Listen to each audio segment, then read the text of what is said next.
Hola, muy buenas noches a todos. Les damos la bienvenida de parte de este grupo de doctoras Helping Doctoras y de Project IMG Madres. Vamos a continuar con nuestra sesión de hoy de glándula adrenal. Hoy va a ser nuestra última sesión. Entonces, como vimos en las clases pasadas, ya vimos hiperplasia adrenal congénita, ya vimos embriología, anatomía, bioquímica, Addison con Cushing. Y hoy vamos a finalizar con feocromocitoma, con fármaco y al final vamos a hacer un repaso de todo. ¿Listo? O sea, de todo lo que hemos visto en las anteriores clases, de los conceptos básicos y sobre todo de lo que es más preguntado y de los conceptos que más causan confusión. Entonces, como siempre, les vamos a pedir que por favor participen, nos pueden ir anotando sus respuestas en el chat, sus preguntas, para que pues vayamos haciendo esto un poquito más dinámico. Entonces, hoy vamos a estar junto con la doctora Lulu y junto con la doctora eh, Elizabeth y vamos a comenzar. Hola, buenas noches a todos. Yo soy la doctora Lulú Hidergal y voy a decir la primera parte. ¿Me puedes dar la siguiente? Bueno, vamos a hablar, ya vimos todos estos temas la semana pasada y semanas anteriores y vamos a seguir hablando de feocromocitoma, ¿no? Que es la última patología que vamos a ver de glándula adrenal. In progress, in progress, in progress, in progress. ¿Le puedes dar a la siguiente? Gracias. Bueno, vamos a comenzar a hablar del feocromocitoma para pues seguir relacionando como todos estos temas de la glándula suprarrenal con los dibujitos de Intensamente, bueno, de Inside Out, pues el feocromocitoma se parece mucho a ansiedad. Definitivamente tiene muchos rasgos de la ansiedad. Va a ser un tumor productor de catecolaminas, epinefrina y norepinefrina de las células cromafines. La diferencia es que pues va a ser de la médula suprarrenal. Los últimos temas hemos hablado de la corteza, pero en este caso estamos hablando de la médula suprarrenal.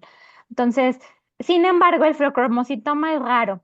La mayoría, como dice aquí, es en la médula suprarrenal, pero no todos son de la médula suprarrenal. Hay un 10% que son extraadrenales y que surgen de los ganglios simpáticos de las cadenas ganglionares. Anteriormente se usaba mucho esta regla del 10%, que era como clásica, o sea, ya actualmente ya no es 100% ese 10%, ¿no? Pero es algo que nos sirve como para acordarnos, ¿no? Que 10% van a ser en otra parte, ¿no? O sea, extraadrenales, 10% van a ser bilaterales, 10% malignos, 10% en niños y 10% familiares. Sin embargo, aquí parte del error que hay ya en esta regla es que más del 30% ya se han demostrado que son genéticos. O sea, este componente familiar que anteriormente nada más se consideraba el 10, pues ahora ya se sabe que es un porcentaje mucho mayor, ¿no? Y a esta situación de los síndromes genéticos, pues ya se asociaron a tres síndromes que pues les pueden encantar preguntar, sobre todo para STEP 1. Hay tres síndromes que se asocian a la presencia de feocromocitoma. Los síndromes de neoplasia endocrina múltiple, que es el MEN2A y 2B, con la mutación del RET, del gen RET, estos están asociados pues al feocromocitoma, ¿no? Otra es la enfermedad de von Hippel-Lindau y la neurofibromatosis tipo 1. Estos son importantes como pues relacionarlos o memorizarlos porque pues sí, sí les encanta así como que pregunta de step 1, pues si tiene un diagnóstico así persona con diagnóstico feocromocitoma, ¿a qué se asocia? Y puede ser cualquiera de estos tres. Típicamente estudiamos los men, ¿no? Como que se relacionan, pero pues para hacerlo más difícil, pues nos pueden preguntar más probablemente alguno de estos dos, que no es como lo más común del feocromocitoma, ¿no? Que comúnmente salen las preguntas. Ahora sí, la que sigue. Ahora sí los como síntomas.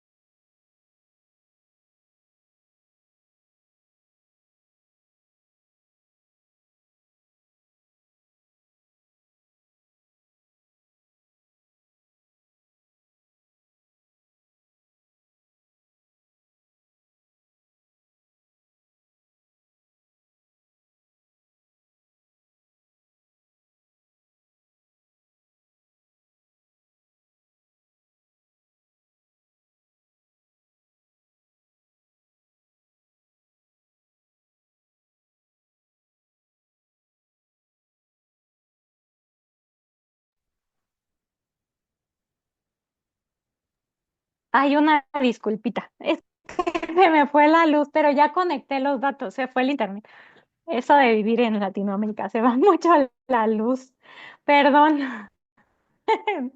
Bueno, ya, vamos a seguir. Este, ahora sí, ¿por qué se parece a ansiedad el feocromocitoma? Pues bueno, porque tiene unos síntomas muy característicos. Ansiedad, pues bueno, está aquí todo preocupado y ansioso, ¿no? Entonces se caracteriza por cefalea e hipertensión. Miren cómo está su pelito hacia arriba, como un mito de que está hipertenso y con dolor de cabeza, ¿no? Con su cefalea. Está aquí con sus manitas juntas, con ansiedad y temblores y taquicardia y palpitaciones, ¿no? Y aquí le pusimos unas gotitas ansiedad porque pues tanto nervio le da sudoración profusa, ¿no?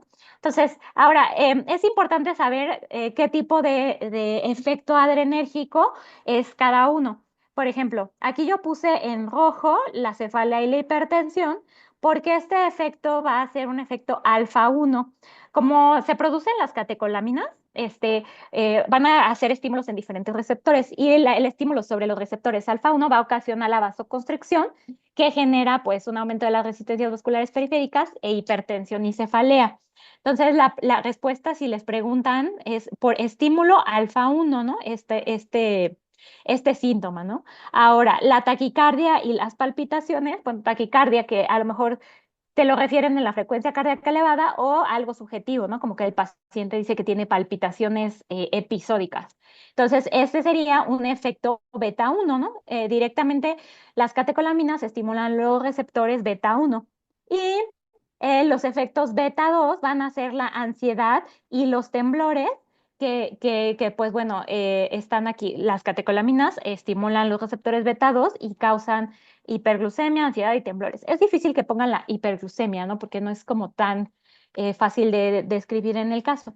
Ahora bien, hay uno que puse aquí en negro, que es la sudoración profusa. Ese es raro, no cae ni en alfa 1, beta 1, beta 2.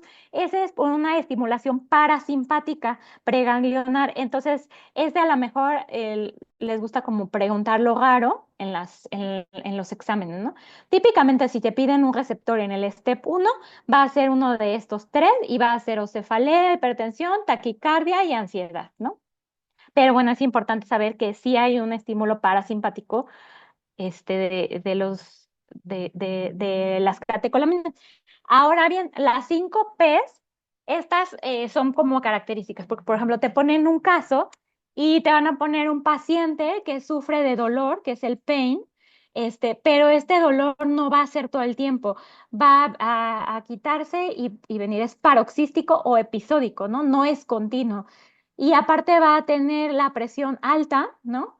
Entonces, en el cuadro clínico y taquicardia, ¿no? En sus signos vitales y puede tener sudoración, ¿no? Entonces son las 5 Ps, ¿no? Que es paroxístico, pain, pressure, palpitation y perspiration. Aquí es muy importante, hay otras causas que vimos anteriormente que causan cefalea, ¿no? Y hipertensión, pero esta es paroxística. O sea, cuando hablemos de un feocromocitoma va a tener la P de paroxística o episódica, ¿no? Porque la liberación de las catecolaminas va a ser en periodos. La que sigue, por favor. Ahora, ya tenemos nuestro diagnóstico clínico, ¿no? Nuestro caso clínico que nos presentan en nuestras preguntas. Ahora, para STEP 2, ¿cuál va a ser el best initial step? Porque a veces te ponen next step o initial step. Siempre iniciar, en el caso de feocromocitoma, va a ser estudio de screening. El estudio de screening que pueden poner, realmente puse tres porque no sé cuál pueden poner, no pueden poner uno u otro. Generalmente ponen o metanefrinas en plasma o metanefrinas en orina. Ajá. Las metanefrinas plasmáticas, como bien lo dice aquí, tiene una alta sensibilidad, entonces esta se usa para screening. Pero en la misma pregunta, a lo mejor no viene plasmáticas libres, puede venir fraccionadas en orina de 24 horas, que es como para ya confirmar, ¿no? Porque tiene más especificidad. Pero entonces, the best initial step va a ser metanefrinas, ya sea plasmáticas o en orina. Ahora, también pueden pedir en algunas, o sea, también lo puse aquí abajo, las catecolaminas directamente urinarias, no las metanefrinas, que ya no aparece tanto en las preguntas, pero pues puede aparecer. Típicamente lo que les va a salir de Best Next Step va a ser unas metanefrinas, ya sea plasmáticas o en orina. Ahora, si ya le hicieron ya sabes, ya le hicieron las metanefrinas, ya hiciste el best initial step, ¿cuál va a ser el best next step? El best next step va a ser un estudio de imagen. El primero va a ser si te aparece la opción de TAC o resonancia magnética abdominal, porque acuérdense que el 90% son de la médula suprarrenal. Pero a lo mejor te ponen un caso en donde ya le hicieron el TAC y la resonancia y abdominal y no salió nada. Entonces, tienes que hacer otros diferentes para buscar los casos de paragangliomas, ¿no? Ese 10% que no están en la médula suprarrenal.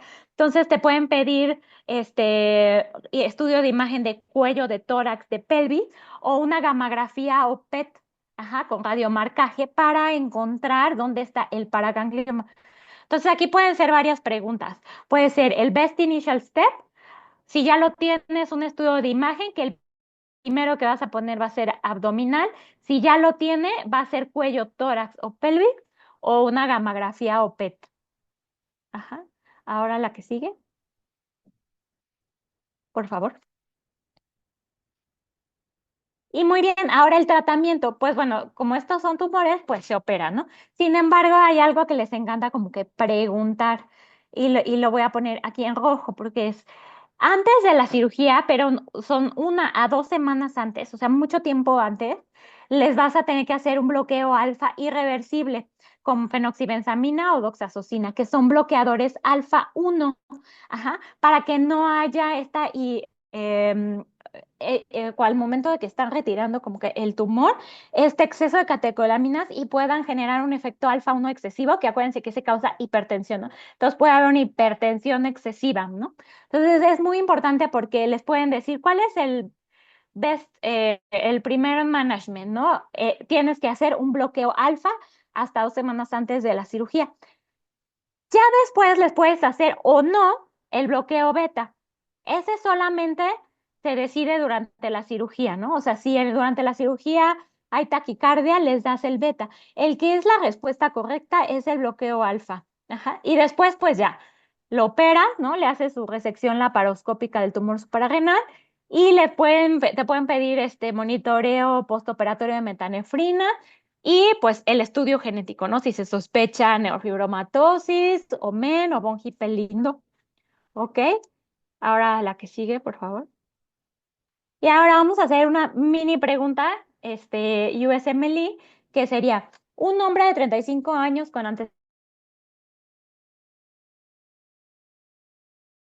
y cefalea, metanefrinas plasmáticas elevadas. ¿Qué medida debe tomarse antes de la resección quirúrgica? A ver si quieren pongan en el chat. Está muy fácil porque lo acabo de decir. Exacto. Dar fenoxi o bloqueo alfa. ¿Y cuántos días antes? 10 a 14. Exacto. O sea, mucho. No es así que un día, o sea, 2 semanas. Ajá. Muy bien, la que sigue. ¿Alguna duda de feocromocitoma? Si no, para pasar a farmacología. Muy bien, muchas gracias.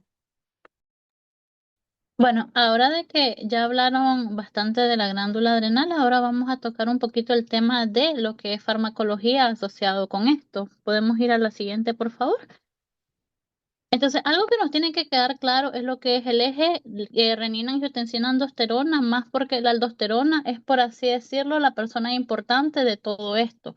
La aldosterona es el que tiene el mayor efecto fisiológico, el cual queremos bloquear con muchos de los fármacos que tenemos. Entonces, todo este camino comienza con la renina. Ustedes saben cómo lo vimos en fisiología, solo lo vamos a repetir un poquito para estar un poquito claros cuando veamos los fármacos, de que hay ciertas partes o hay ciertas situaciones de que van a estimular lo que es la síntesis de renina, como que la hipovolemia, la disminución de la absorción de sodio. Entonces, en las células yuctaglomerulares, que son llamadas también células granulosas, vamos a hacer la síntesis de renina. hay algo que se llama angiotensinógeno que se sintetiza en el hígado y se libera al plasma. Esta renina en el plasma va a ayudar a que se convierta en angiotensina 1. La angiotensina 1 se va por el plasma y va al pulmón. En el pulmón es uno de los lugares donde más síntesis de la enzima convertidora de angiotensina está, por lo cual es el lugar predilecto donde esa angiotensina 1 se hace angiotensina 2 y posteriormente esa angiotensina 2 va a ir ¿a dónde? Va a ir a riñón, pero va a ir directamente a la corteza renal. Acuérdense que ahí en la corteza renal hablábamos que habían 3 capas. Entonces se va a ir a la primera zona, que es la zona glomerulosa, y va a estimular lo que es la síntesis de aldosterona. Esta aldosterona, como hablaron en fisiología, lo que hace es reabsorber agua y sodio en mayor cantidad y también hace vasoconstricción. Entonces hay ciertas patologías en las cuales necesitamos bloquearlas, ya sea para tratar hipertensión, ya sea para tratar insuficiencia cardíaca. Entonces en esa, por así decirla, en ese camino fisiológico que tenemos, hay diferentes fármacos que actúan en diferentes lugares, como los beta bloqueadores. Los beta bloqueadores ya sabemos que tenemos beta 1, beta 2. Los beta 1 están más en lo que es corazón y pulmón, y lo que hacen son constricción. Entonces, los beta bloqueadores van a bloquear directamente la síntesis de renina. La síntesis de renina es el primer camino de toda la cascada fisiológica. Entonces, si bloqueamos la renina, todo lo que le sigue va a estar disminuido. ¿Por qué digo disminuido? Porque muchas veces en las preguntas o en los cuestionarios van a encontrar de que les van a preguntar: si doy el medicamento X, ¿qué va a pasar con la cascada? ¿Qué va a pasar con la angiotensina? ¿Qué va a pasar con la aldosterona? Entonces, a veces es muy bueno recordar estas cosas o poder hacer un mapa mental o entender, porque si entendemos el camino fisiológico normal, vamos a poder sacar la respuesta. Entonces, si tenemos un beta bloqueador que está inhibiendo desde el principio, no estoy sintetizando renina, todo mi camino fisiológico se va a bloquear. Bloqueo renina. Si tengo renina baja, no voy a tener angiotensina 1. Si no tengo angiotensina 1, esa angiotensina 1 no va a ir al pulmón y no se va a convertir en angiotensina 2. Y si no tengo angiotensina 2, no tengo a nadie que me vaya a estimular a la reabsorción, perdón, a la síntesis de aldosterona. Y así sucesivamente. Tenemos los IECA o los ACE inhibitors. Un ejemplo de esto puede ser lisinopril captopril. ¿Qué hace? Bloquea directamente la enzima en el pulmón que convierte angiotensina 1 en angiotensina 2. Entonces, todo lo que está posterior a ese camino va a disminuir y todo lo que está antes a ese camino aumenta. Si bloqueamos la angiotensina y no puede hacerse angiotensina 2, entonces vamos a tener más niveles de angiotensina 1, más niveles de renina, y todo lo que está posterior va a disminuir porque no se puede sintetizar. Entonces, y así sucesivamente, bloqueamos los receptores de aldosterona y así. Podemos ir a la siguiente. Entonces, a mí me gustó mucho esto porque hay que comprenderlo, porque la que es, por así decirlo, la alma de la fiesta o la persona que todos quieren seguir es la aldosterona por todo lo que hace. Entonces, hay que saber quiénes son los que siguen a la aldosterona y quiénes son los que no siguen a la aldosterona. Y esto es bueno saberlo porque hay bastantes preguntas que dicen que tenés un hiperaldosteronismo primario o tenés un Addison.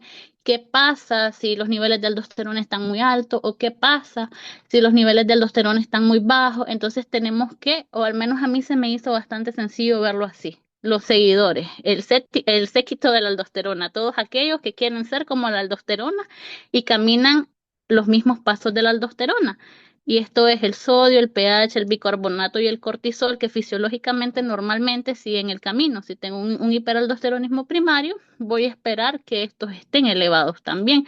Y si tengo un Addison o una crisis adrenal y no estoy produciendo aldosterona, yo voy a esperar que ellos estén bajos. ¿Podemos pasar a la siguiente?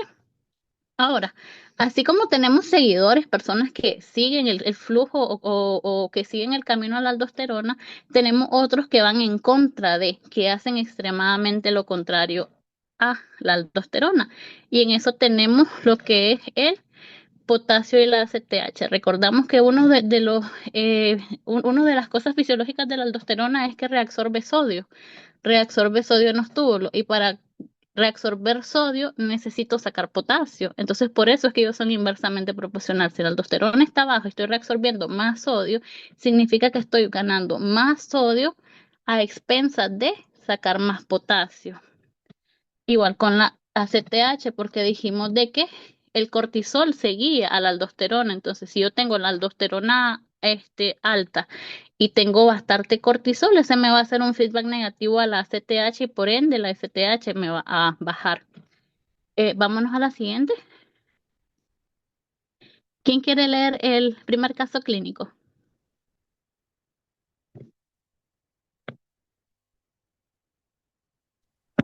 Yo lo hago. 60-year-old man with chronic stable angina and hypertension is started on atenolol and cardioselective beta-1 adrenergic blocker. After 3 weeks of therapy, laboratory studies are obtained to assess change in the renin-angiotensin-aldosterone system. Compared to baseline, which of the following best describe the expected change in renin-angiotensin-1, angiotensin-2, and aldosterone levels?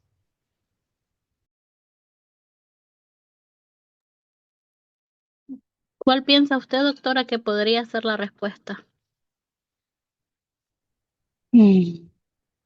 Pues todo alto, la A. Vamos a leer la pregunta. Tenemos un beta bloqueador. Entonces dijimos que el beta bloqueador me va a bloquear ¿desde dónde, doctora?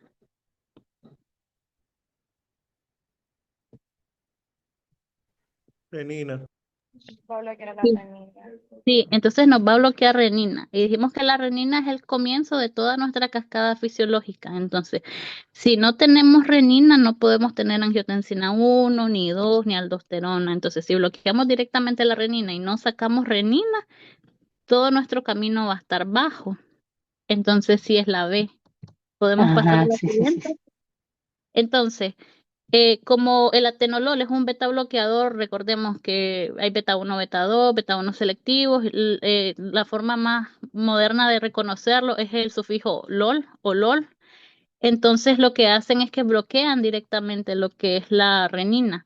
Entonces, si no hay renina, todo el camino fisiológico va a estar disminuido y por ende todo va a disminuir. ¿Sí quedamos claros ahí?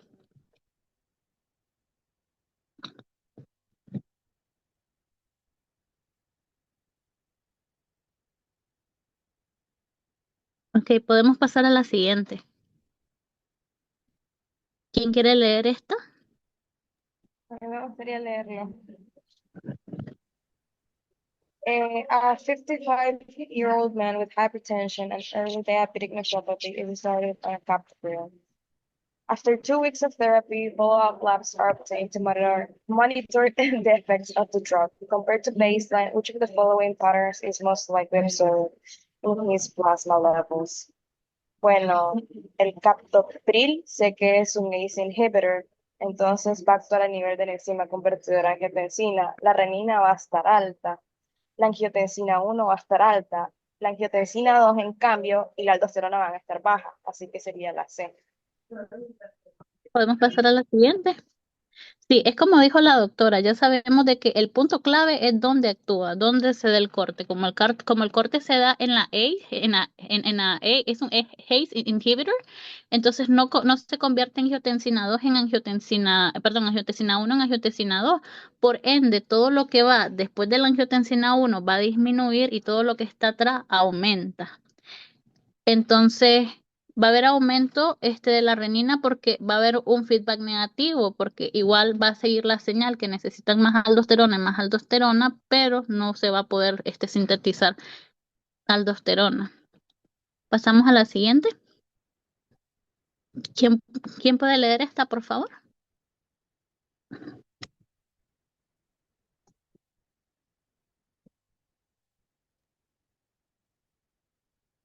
Yo puedo.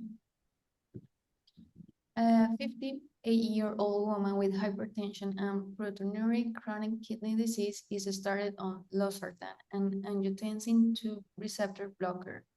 After several weeks of therapy, follow-up labs are obtained to evaluate the effects of the renin-angiotensin-aldosterone system.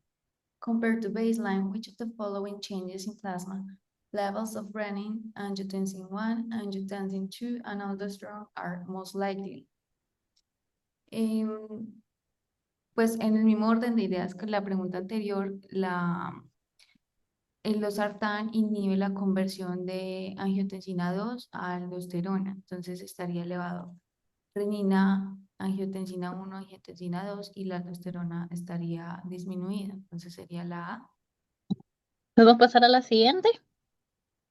Entonces sí, es como dijo la doctora, la losartán es un HARS, entonces lo que vamos a hacer es bloquear el receptor de angiotensina 2, lo que me va a prevenir la conversión, como dijo la doctora. Vamos a inhibir la conversión de la angiotensina 2 a aldosterona, por lo cual vamos a tener lo que dijo la doctora, aumento de la renina, por que perdimos ese feedback negativo, porque aunque no hay aldosterona, nuestro cuerpo sigue dando las señales para que aumente la aldosterona. Vamos a tener un aumento de la angiotensina 1 y la angiotensina 2 y la aldosterona va a estar baja porque el receptor de la aldosterona no va a poder funcionar para que la angiotensina 2 haga su efecto. ¿Podemos pasar a la siguiente? Y esta es la última. ¿Quién me quiere ayudar con ella?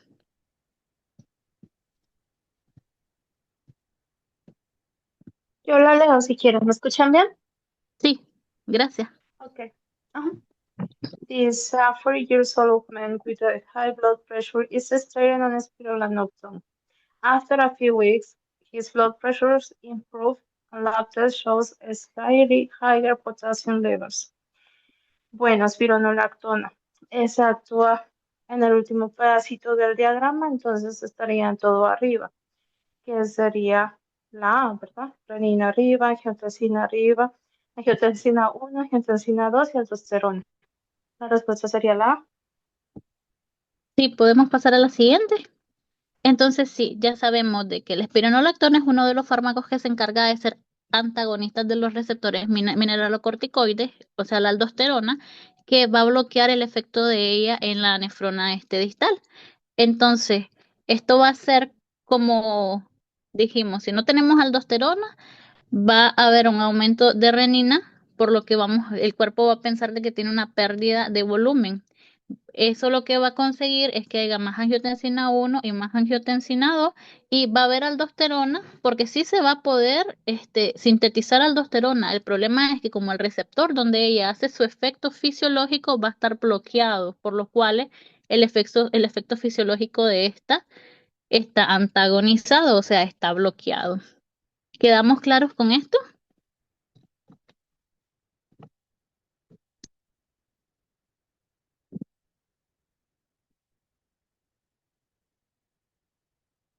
Entonces, muchas gracias. Lo único que les digo es que traten de leer un poquito y entender el diagrama, porque si entienden toda la cascada fisiológica de cómo pasan las cosas, las preguntas yo traté de ponerles más preguntas así de flechas para perderles el miedo, porque a veces si sabemos cómo se dan las cosas, podemos razonar rápidamente. Muchísimas gracias.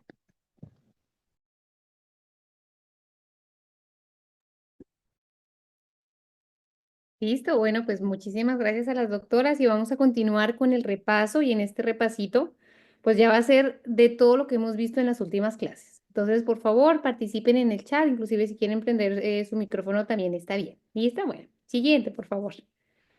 Entonces, comenzamos por embriología. Entonces, ¿cuál es el origen embriológico de la corteza adrenal? ¿Neural crest, mesodermo o endodermo? Que lo vimos la clasecita pasada. Súper bien. Siguiente, mesodermo. Entonces, aquí estamos hablando de qué? De córtex. Adrenal, córtex. Ahora vamos a la siguiente. ¿Cuál es el origen embriológico de la médula adrenal? ¿Mesodermo, endodermo o neural Neuro. crest? Perfecto. Entonces, no nos vayamos a confundir. A veces leemos rápido y no vemos qué es lo que nos están preguntando. Corteza, mesodermo. Médula, neural crest. Siguiente, por favor. Ahora, ¿Cuál componente adrenal es responsable de la secreción de catecolaminas? ¿La zona fasciculata, la médula adrenal o la zona reticularis? Muy bien, súper bien. Entonces, la médula, ¿verdad? Siguiente. ¿Qué catecolaminas? Epinefrina, norepinefrina. ¿Cómo se llama el tumor que secreta estas hormonas?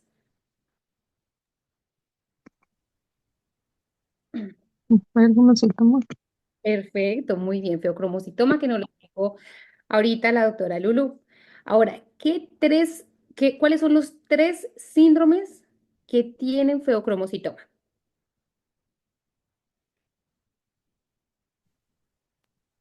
¿Se acuerdan de alguno?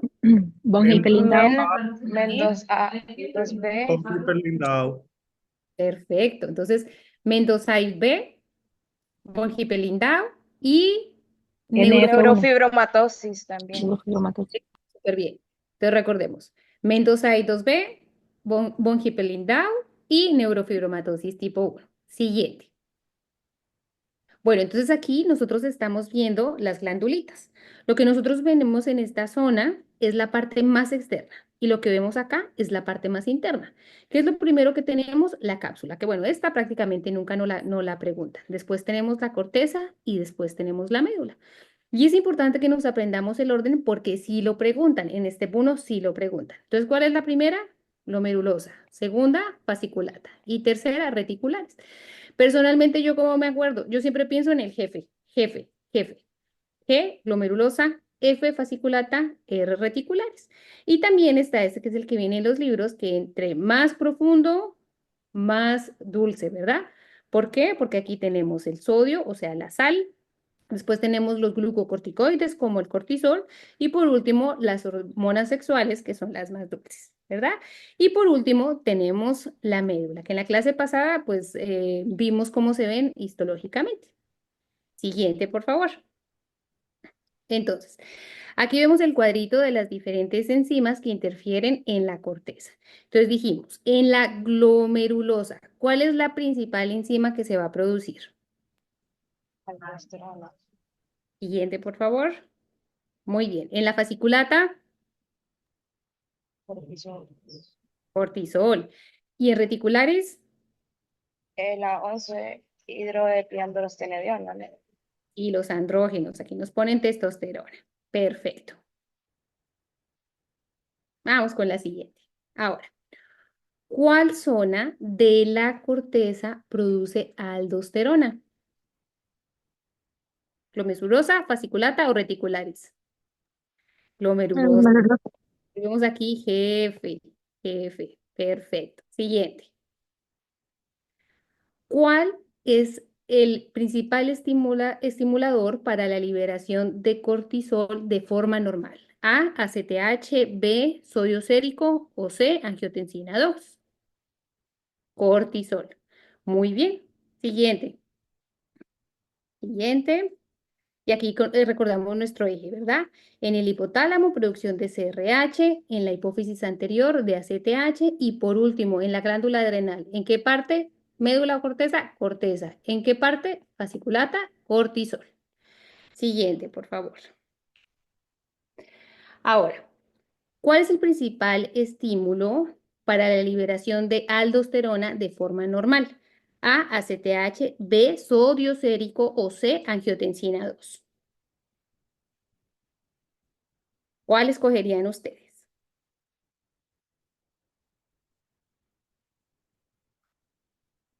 Siguiente. Perfecto. El principal estimulador de aldosterona, así esté junto con cortisol, que dijimos que el principal estimulador, ¿cuál va a ser? ACTH. El principal estimulador de angiotensina 2, de aldosterona es angiotensina 2. ¿Por qué? Porque este se estimula del sistema de la cadenita que nos acaba de explicar Kate, que es que sistema renina, angiotensina, aldosterona. Siguiente, que es el que vemos acá. Perfecto. Entonces, tenemos la renina, ¿sí? ¿Cuál es el principal estimulador para que se libere renina? Siguiente. Siguiente. A. los niveles de sodio, que haya niveles de sodio muy altos. 2, que haya un incremento en la perfusión renal. O 3, que haya una disminución en la perfusión renal. Perfecto. Siguiente, por favor. Entonces, cuando hay una disminución de la perfusión renal, va a haber ¿qué? Una liberación de renina. ¿Que va a actuar con qué? Con la el angiotensógeno 2 para pasarlo a qué? Que nos lo acaba de explicar Katy. Ese angiotensinógeno 2 pasa a, siguiente, por favor, angiotensina 1. Y la angiotensina 1 pasa a, perfecto, angiotensina 2. ¿Por medio de cuál? ¿De qué enzima? ACE. Perfecto. Vamos a pasar la siguiente. Y esa angiotensina 2 va a llevar a la estimulación de qué? Siguiente, de aldosterona. O sea, tiene diferentes funciones, pero lo más importante es que nos va a aumentar la aldosterona. Entonces aquí vemos renina, angiotensina, aldosterona. Siguiente, por favor. Por lo que, si hay una disminución en la perfusión renal, ¿cómo va a estar la renina? Disminuida, igual o aumentada. Perfecto. Siguiente. Aumentada. Si la renina está aumentada, ¿cómo estaría la angiotensina? Alta, ¿verdad? Siguiente. ¿Y cómo estaría la aldosterona? También estaría aumentada, ¿verdad? Perfecto. Siguiente y siguiente. Entonces, esto es lo que nosotros llamamos una hipertensión renovascular. Cuando hay un aumento del sistema renina, angiotensina, aldosterona, que al final va a llevar a ¿qué? A una hipertensión. Entonces, como vemos aquí, está aumentada la renina, está aumentada la aldosterona. Siguiente, por favor. Entonces, si tenemos un paciente con aldosterona alta, ahora no tiene renina alta, tiene renina baja, ¿cuál es el diagnóstico más probable? ¿Un síndrome de Cohn o hiperplasia adrenal, una hipertensión renovascular o una enfermedad de Addison? Muy bien. Siguiente, por favor. Y vamos a pasar a la siguiente. Entonces, aquí lo que nosotros teníamos que era renina baja y aldosterona alta. Siguiente. Muy bien, entonces aquí son estas dos que tenemos. Otra vez. Para atrás, vamos a pasarla un poquito para atrás. Entonces, ¿cuál es el problema aquí? ¿Dónde está el problema en un síndrome de Cohn? ¿Dónde está? En la glándula adrenal, que está haciendo a qué? A un aumento de la aldosterona. ¿Cómo aumenta la aldosterona? ¿Qué va a aumentar? La reabsorción de sodio, ¿verdad? Pues aumenta la reabsorción de sodio. Y al aumentar la reabsorción de sodio, ¿qué va a hacer? Va a haber un aumento de la presión arterial. Y si hay un aumento de la presión arterial, ¿cómo está la renina? Negativa. Es como si hiciera un feedback negativo, ¿verdad? Por eso la aldosterona está alta y la renina está baja. Y esto es algo que nos ponen en muchos de los casos clínicos, que veamos cómo están las dos. Siguiente. Entonces, ¿qué combinación de aldosterona y renina nos va a llevar a una hipertensión renovascular? Entonces, una hipertensión renovascular, ¿cómo va a estar la aldosterona? ¿Va a estar alta o va a estar bajita? Va a estar alta. Entonces, quitamos esta, ¿verdad? ¿Y cómo va a estar la renina? ¿Va a estar alta o va a estar bajita? Va a estar alta, ¿verdad? Siguiente. Entonces, fue lo que hicimos. Y siguiente. ¿Cuál es la principal causa? Una disminución en la perfusión renal. Al disminución de la perfusión renal, ¿qué va a pasar con la renina? Va a aumentar. Va a aumentar la angiotensina y va a aumentar la aldosterona. Siguiente, por favor. Ahora, ¿cuál de las siguientes condiciones es más probable que se presente en una mujer joven que está hipertensa, que tiene la renina alta y la aldosterona está alta? A, un adenoma adrenal. B, una displasia fibromuscular. O C, una nefropatía diabética.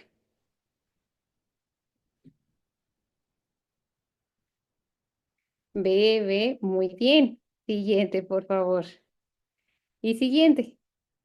Entonces, esto, cada vez que nos ponen una paciente joven, hipertensa, las dos están altas, ¿verdad? Como si tuviera una disminución. ¿Qué es lo que pasa con la displasia fibromuscular? Pues hay una disminución en el flujo hacia el riñoncito. Por lo tanto, hay una disminución de la perfusión renal y se activa el sistema renina-angiotensina-aldosterona.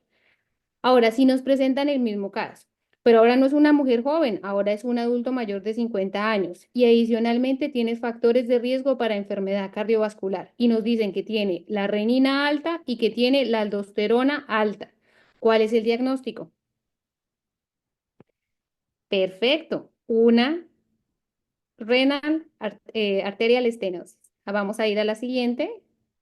Perfecto. Renal artery stenosis, que prácticamente va a llevar a la misma fisiopatología de la displasia fibromuscular. Estos pacientes tienen riesgo cardiovascular, tienen aterosclerosis, por lo tanto, el flujo sanguíneo en las arterias renales está disminuido, ¿sí? Y va a activar el sistema renina, angiotensina, aldosterona. Siguiente, por favor. Entonces, en conclusión, está este cuadrito. Nos presentan aldosterona alta con renina alta que vamos a pesar en un hiperaldosteronismo secundario, que ¿dónde empieza? Empieza con el aumento de la renina. ¿Y qué es lo que nos va a llevar a un paciente con hipertensión? Si es una mujer joven sin factores de riesgo cardiovasculares, sería una displasia fibromuscular. Si es un hombre adulto, o sea, usualmente es hombre, también nos pueden presentar mujeres, pero con factor de riesgo cardiovascular sería una estenosis arterial.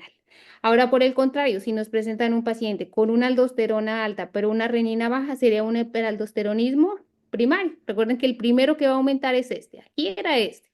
Y va a llevar como un feedback negativo, que sería el síndrome de Cohn o una hiperplasia adrenal bilateral. ¿Listo?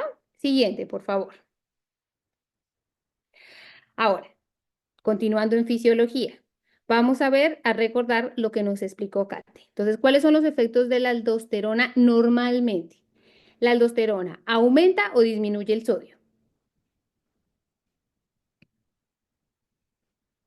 Lo aumenta. Perfecto. Siguiente. Entonces, recordemos que aumenta la reabsorción de sodio. Con el potasio, ¿qué pasa? ¿Lo aumenta o lo disminuye? Lo disminuye. Muy bien. Con los hidrogeniones, ¿los aumenta o los disminuye?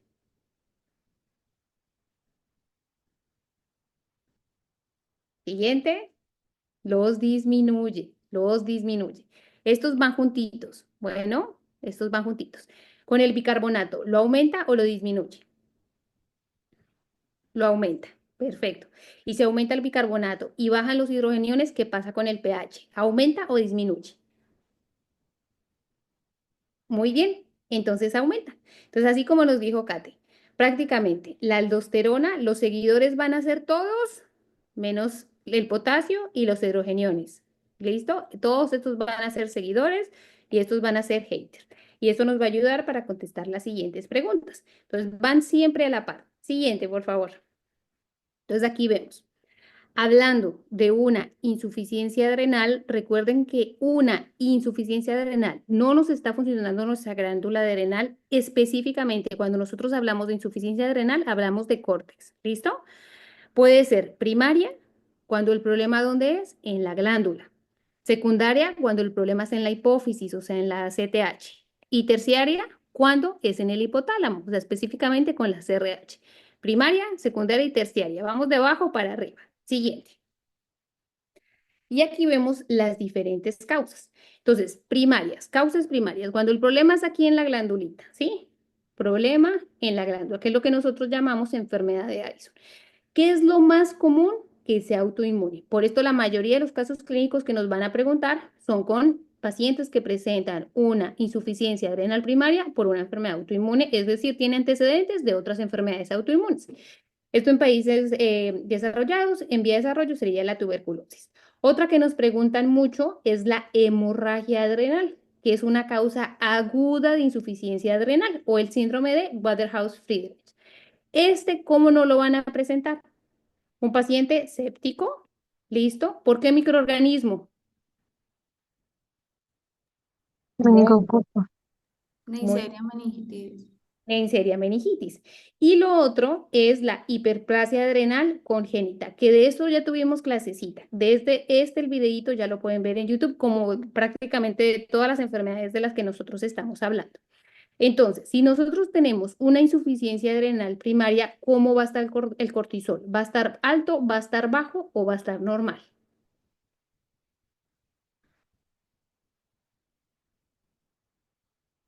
¿Cómo creen que esté? Muy bien, súper bien. Entonces va a estar bajito. ¿Cómo estaría la aldosterona?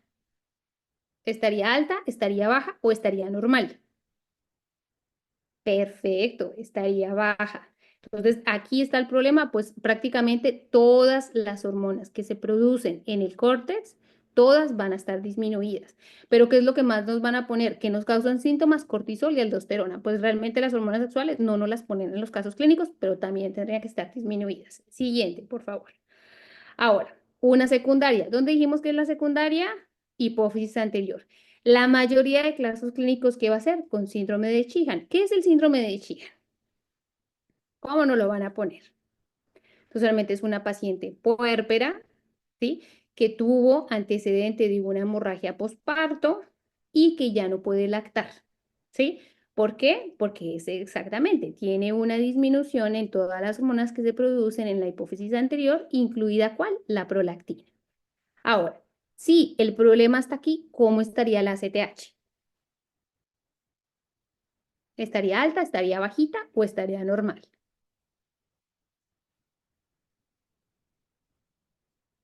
Estaría bajita, muy bien. Ahora, ¿cómo estaría el cortisol? ¿Cómo creen que esté? Si bloqueamos aquí, perfecto. Entonces también estaría bajito, ¿verdad? ¿Y cómo estaría la aldosterona? ¿Estaría alta, estaría bajita o estaría normal? ¿Cómo creen que esté? Siguiente.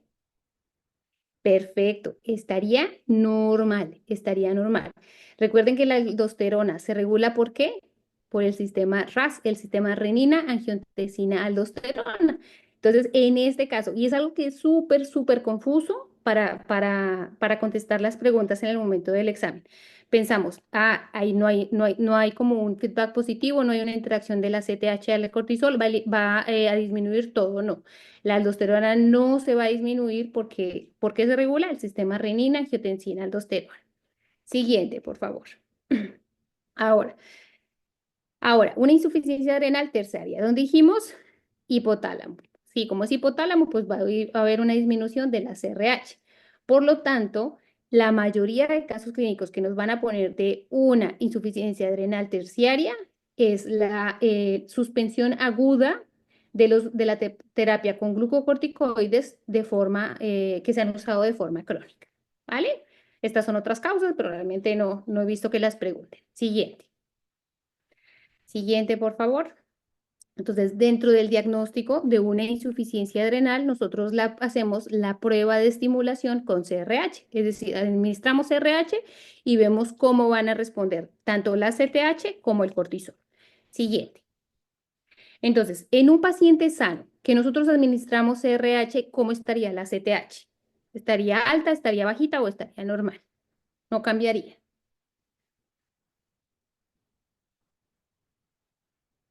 ¿Cómo creen que esté? Siguiente. Estaría alta, ¿verdad? Si aquí tenemos una estimulación positiva, pues va a aumentar. ¿Y cómo estaría el cortisol? Claro, si aquí también tenemos una estimulación positiva, pues estaría alto, ¿verdad? Siguiente. Ahora, si tenemos, siguiente, por favor, una insuficiencia adrenal secundaria. Secundaria dijimos que ¿dónde es el problema? En la hipófisis anterior. Y damos CRH, ¿cómo estaría la CTH? ¿Aumentaría, disminuiría o no cambiaría? Siguiente. Entonces está bajita. ¿Por qué dónde está el problema en una insuficiencia adrenal? Está acá. O sea, por más que esta funcione bien, si llega acá y la hipófisis anterior no funciona, pues va a estar bajita. ¿Y cómo estaría el cortisol entonces? Siguiente, estaría bajito. ¿Listo? ¿Por qué? Porque igual, aquí, por más que estimulemos aquí, aquí no hay función, por lo tanto no va a haber una estimulación. Siguiente. Ahora, en un test de simulación con CRH, en una insuficiencia adrenal terciaria, ¿dónde es el problema? Terciaria, hipotálamo. Si nosotros damos CRH a un paciente así, ¿cómo estaría la CTH? ¿Aumentaría o disminuiría? Siguiente.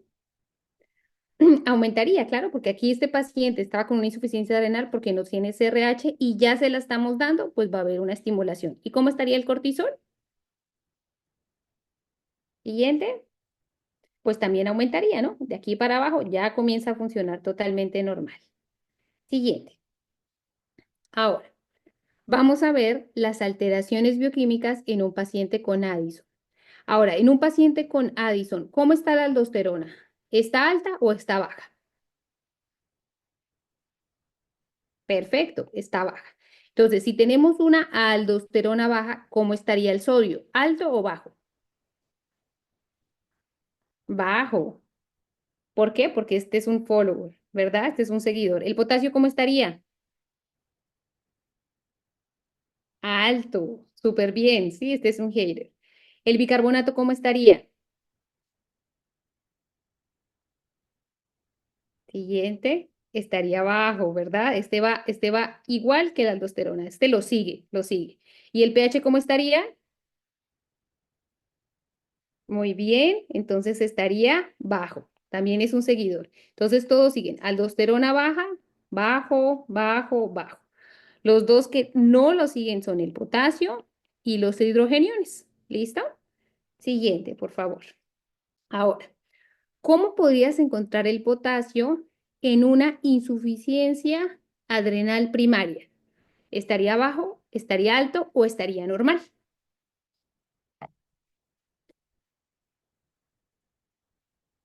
Siguiente. Entonces, recuerden que tanto el potasio como los hidrogeniones no lo siguen, no lo siguen, ¿listo? En una insuficiencia adrenal primaria, la aldosterona está baja y estos no lo siguen, entonces estarían altos. ¿Listo? Ahora, siguiente. ¿Cómo estaría el potasio en una insuficiencia adrenal secundaria? ¿Estaría bajo, estaría alto o estaría normal? En una insuficiencia adrenal, pero en este caso secundaria. ¿Cómo creen que esté?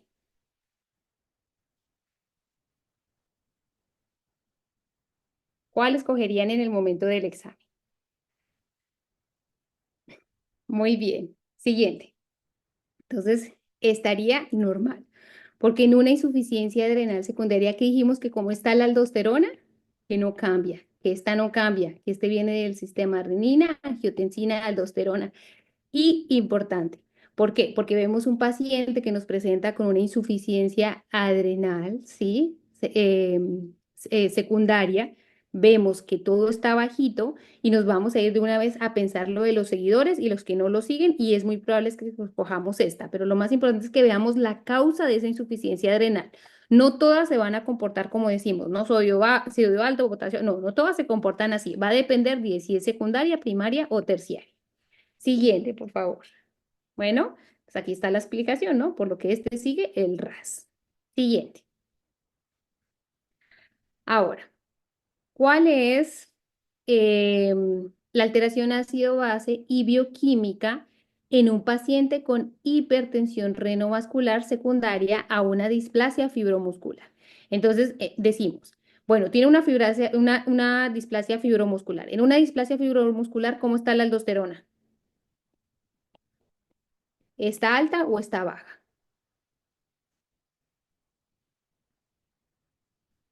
Entonces estaría alta, ¿verdad? ¿Cómo estaría la renina? ¿Estaría alta o estaría baja?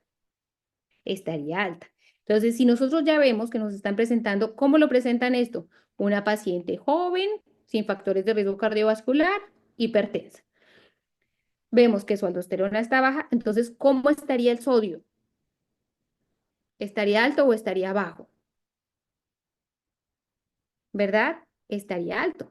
Entonces sería una hipernatremia. ¿Cómo estaría el potasio? ¿Estaría alto o estaría bajo?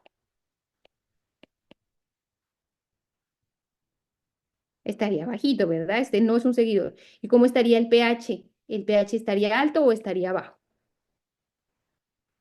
Estaría alto, ¿verdad? Este sí es un seguidor. Entonces sería una hipernatremia con una hipocalemia y con una alcalosis metabólica. Súper bien. Siguiente, por favor. Ahora, tenemos un paciente con hipertensión que nosotros le iniciamos un IECA, un S inhibidor, y después presenta un aumento de la creatinina. ¿Cuál es el diagnóstico más probable? Que este paciente presente una enfermedad crónica renal, una displasia fibromuscular o una necrosis tubular aguda.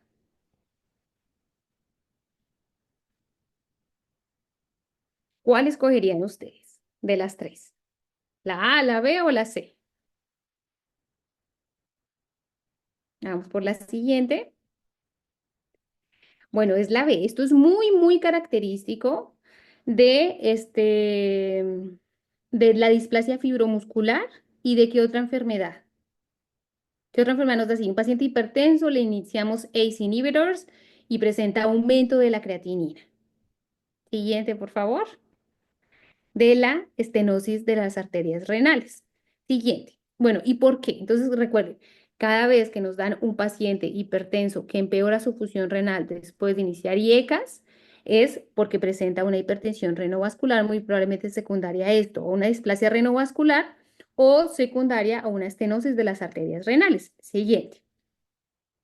Entonces aquí nosotros vamos a tener que este paciente que dijimos, ¿cómo tiene la renina? Aumentada. ¿Cómo tiene la aldosterona? Aumentada. Y cuando nosotros, siguiente, por favor, cuando nosotros le damos un IECA, ¿vamos a inhibir dónde? Aquí, ¿verdad? Siguiente. Y por lo tanto, la angiotensina 2 ya no va a estar aumentada. ¿Cómo estaría? Estaría disminuida, que fue lo que nos explicó Kate. Ya de aquí para abajo va a estar disminuida. Y de aquí para arriba va a estar aumentado. Siguiente. Y otra vez. Entonces, la función normal de la angiotensina 2, ¿le podemos dar otra? ¿Sí? Es que va a llevar a una constricción de las arterias eferentes del glomérulo. ¿Para qué? Para mantener la presión de filtración y para mantener la presión de filtración glomerular. Esto es lo normal, lo que pasa. ¿Qué pasa si lo disminuimos? Pues todo lo contrario, ¿verdad? Siguiente. ¿Qué va a haber? No va a haber una constricción, va a haber que una dilatación de las arteriolas, las eferentes. Y por lo tanto, va a haber una disminución en la presión de la filtración glomerular y por lo tanto, va a haber un aumento, ¿sí? En la creatinina, va a haber un empeoramiento de la función renal. Este paciente no puede mantener la función glomerular. Recordemos que le está llegando una menor perfusión y ahora aquí le estamos produciendo ¿qué? Una vasodilatación de las aferentes. Por lo tanto, este paciente no puede mantener su función glomerular normal y por lo tanto la creatinina va a aumentar. Es algo muy, muy característico de estos casos clínicos. Siguiente, por favor. Ahora, tenemos una niña de 4 días de nacida que presenta congenitales ambiguos y presión normal. ¿Qué es, cuál es el diagnóstico más probable? Deficiencia de 11 beta, 17 alfa o 21 hidroxilasa. Que este fue lo que vimos en la clase de hiperplasia adrenal congénita. Dicen B, vamos con la siguiente. De 21, de la 21. Entonces vamos con lo siguiente. Entonces recordamos nuestro esquemita, ¿no? Que fue el que vimos al el iniciar la presentación. Las tres hormonas que se pueden ver involucradas, las tres enzimas que se pueden ver involucradas en la hiperplasia adrenal congénita son la 17, la 21 y la 11, ¿sí? 17, 21 y 11, en ese orden. Siguiente, por favor. Entonces las vamos a dividir. Si el primer dígito es 1, dijimos que se va a presentar con una presión alta. ¿Listo?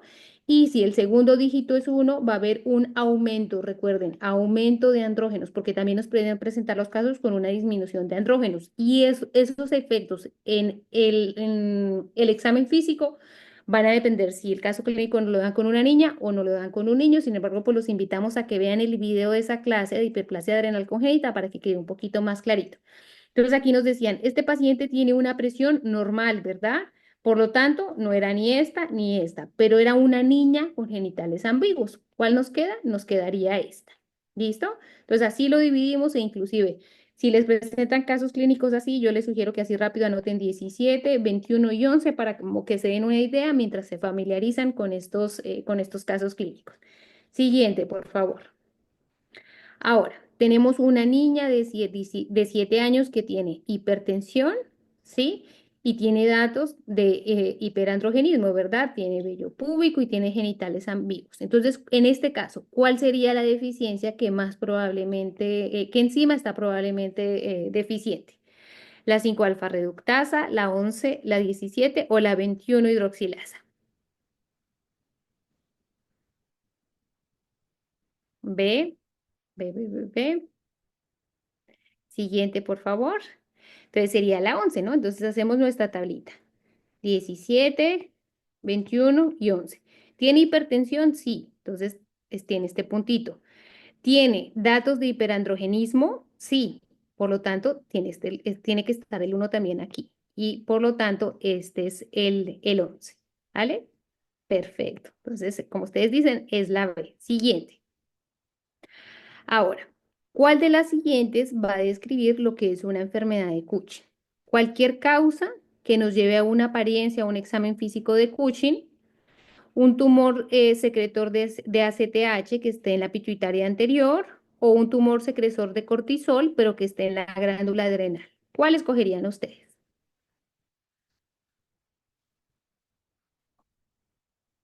¿El 1, el 2 o el 3? Siguiente. Entonces, recuerden que cuando nosotros hablamos de enfermedad de Cushing, vamos a hablar de un tumor en la pituitaria anterior. Y es diferente cuando hablamos de un Cushing síndrome.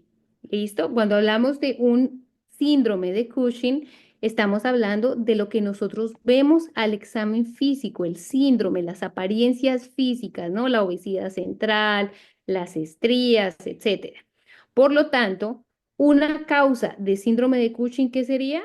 La enfermedad de Cushing, ¿verdad? Entonces, enfermedad pituitaria anterior. Síndrome, cualquier causa, hasta que el paciente esté tomando corticoides, nos puede dar un síndrome de Cushing. Siguiente. Ahora, si tenemos un paciente con síndrome de Cushing, es decir, tiene toda la apariencia física de Cushing, pero no presenta supresión cuando nosotros le damos dosis bajas de dexametasona. Ok, no suprime. Recuerden que este era para confirmarnos y si de verdad era síndrome Cushing o no.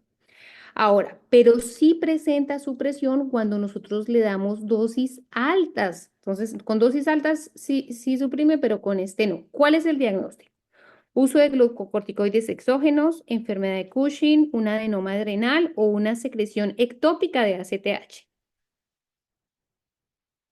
Muy bien. Siguiente, por favor. Entonces sería una enfermedad de Cushing, ¿verdad?